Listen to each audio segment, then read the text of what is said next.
Bonjour Mazarine Pinjot. Alors j'ai une petite question pour vous. Si vous étiez une petite souris avec le pouvoir de remonter dans le temps, quel homme de lettres, quel philosophe vous auriez envie de rencontrer et de discuter avec? Alors, sans doute René Descartes, hein, puisque c'est mon auteur de prédilection, enfin en tout cas comme philosophe. J'ai écrit un livre sur lui ou avec lui, d'une certaine façon, puisque c'était un exercice imposé qui consistait à mener une conversation en utilisant uniquement ses textes. Donc voilà, c'est quelqu'un que j'aurais aimé rencontrer, mais je suis pas sûre qu'il faille absolument rencontrer les auteurs qu'on aime, parce que les personnes sont toujours différentes de leur œuvre, et on peut être déçu.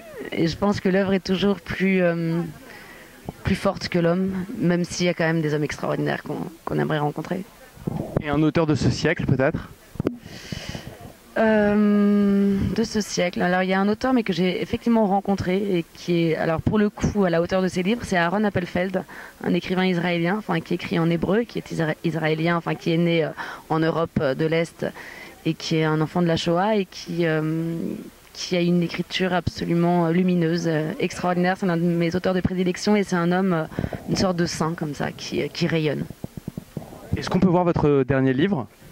Alors il y a deux derniers livres.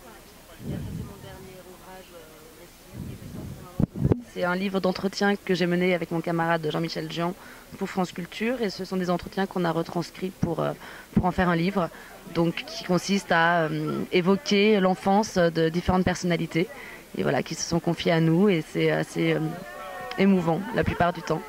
La part d'enfance, l'enfance, ça vous touche aussi, vous personnellement?